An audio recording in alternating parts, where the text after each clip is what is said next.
Bonsoir tout le monde. Un grand plaisir de vous retrouver, surtout qu'il fait très beau et que la température commence tout doucement à remonter. Enfin, on est quand même assez heureux. Bon, avec l'été, il y a beaucoup de gens dehors. On est très content de se retrouver, mais aussi quelques petits désagréments. Je pense qu'on en parlera ce soir qui reviennent, hein, comme à chaque fois que l'été arrive. En tout cas, on est content de pouvoir profiter du soleil. Je vois que le parc urbain était plein tout à l'heure et encore plein à cette heure-ci.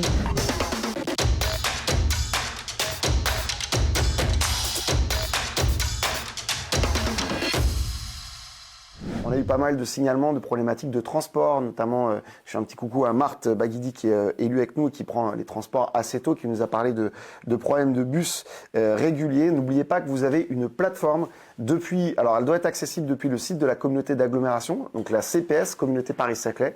Vous avez un formulaire qui vous permet de remonter les problématiques de transport. Évidemment, moi, je peux avoir des retours, mais c'est plus intéressant de le faire là parce qu'en fait, vous signalez la ligne que vous avez prise, l'heure à laquelle vous l'avez prise, le jour, et vous signalez si c'était un retard, si la ligne n'est pas passée, qu'est-ce qu'il y a pu y avoir comme dysfonctionnement. Et nous, on fait le point ensuite, après, avec les équipes de la RATP ou d'Île-de-France Mobilité pour essayer d'améliorer les choses ou d'obtenir un certain nombre d'informations. C'est très important que vous puissiez faire ce travail-là. Quand vous prenez les transports, n'hésitez pas, vous allez sur la plateforme, donc sur le site de la communauté Paris-Saclay, CPS, donc la communauté Paris-Saclay, qui avec le formulaire à remplir d'incidents sur les transports. Ça marche aussi pour nos navettes. Si jamais vous avez des difficultés avec les navettes gratuites, n'hésitez pas à le signaler directement sur le site de la communauté Paris-Saclay. Et puis un autre rendez-vous culturel à ne pas louper, surtout que je me suis fait charrier par les élus de la culture.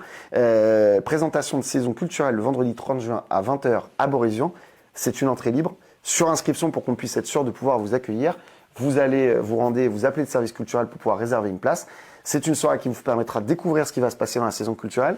Pour ma part, j'espère pouvoir plus être Borézian cette année que l'année dernière, parce que j'ai pas réussi à avoir un seul spectacle avec mon agenda, mon horrible agenda. Mais n'hésitez pas à venir. Et sachant que si vous êtes des nouveaux habitants, la cérémonie d'accueil des nouveaux habitants des Ulysses a lieu juste avant à Borézian et qui vous permettra justement de venir profiter de l'espace culturel Borézian. Alors est-ce que c'est à Borézian ou ailleurs? Je ne sais pas, mais normalement, vous pourrez vous renseigner auprès de la mairie. Apparemment, c'est bien à Borézian.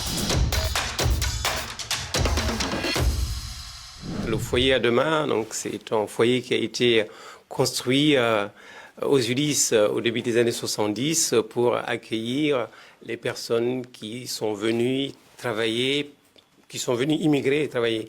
Donc c'est un foyer qui existe dans notre ville depuis plus de 50 ans. Et à ses débuts, c'est un foyer qui a eu ses heures de gloire, mais depuis quelques années, à peu près une vingtaine d'années, parce que le foyer est en train de se dégrader, véritablement de se dégrader. C'est le lieu où il y a beaucoup d'habitats insalubres, en fait. C'est le seul lieu d'habitat insalubre de notre ville. Et puis, les élus que nous sommes sont résolus, depuis qu'on a été élus, sur cette question, prendre le taureau par les cornes sans mettre la charrue avant les bœufs. Donc, ça fait une vingtaine d'années qu'on parle de ce foyer, de sa démolition ou de sa réhabilitation. Et aujourd'hui, vous l'avez annoncé dans votre édito, aujourd'hui, on a de bonnes nouvelles. Et en fait, l'État acceptait en fait que le foyer soit démoli et reconstruit à condition que l'ensemble des chambres soient reconstituées, une partie aux Ulysses, une partie en dehors des Ulysses. Sauf que ça sous-entendait qu'il y ait une autre ville qui accepte de porter ce projet sur son territoire communal. C'est ça. Chose sur lesquelles Soulé a évidemment été très moteur en expliquant que depuis 20 ans qu'on essaie de trouver une ville qui a le courage, entre guillemets, politique de dire, on en parlait tout à l'heure avec le maire de Saint-Brévin, la question, c'est pas des populations qui posent plus de problèmes que les autres, mais il y a une image parfois, notamment parce que ce foyer-là, c'est vrai, il est marqué par une image d'habitat indigne, une image qui est souvent faussée, qui a freiné en tout cas toutes les volontés politiques d'accompagner un projet de construction de ce type-là. Alors que, je le rappelle, sur le plateau de Saclay, on continue de construire et d'urbaniser des terres agricoles sans forcément se poser de questions de l'acceptabilité ou même de la nécessité du projet. Là, on n'a pas réussi. Donc, ce qu'on a dit, c'est qu'on a dit à l'État, nous, on en a marre d'attendre et donc on veut reconstruire ce foyer aux Ulysses. On a négocié sur le nombre de places pour arriver à quelque chose de raisonnable parce qu'on n'aurait pas pu reconstruire les 300 places. Et donc, du coup, on a obtenu la reconstruction de ce bâtiment sur l'emprise foncière actuelle, c'est-à-dire C'est ça. collé au bâtiment qui existe, et on démolira l'ancien bâtiment une fois la chose. Sachant qu'on avait demandé s'il était possible de rénover le foyer actuel. C'est ça.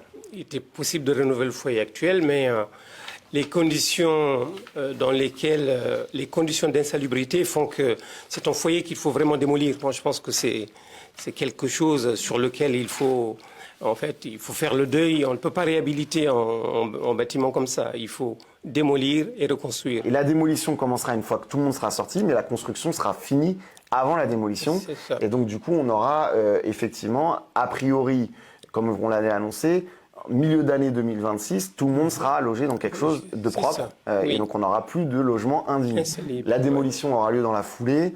Il faudra voir, parce que vous connaissez les travaux. Ce qu'on espère, c'est qu'en mi-2027, donc c'est la future équipe qui C'est aura la charge d'accompagner la fin des travaux, enfin la fin de la démolition.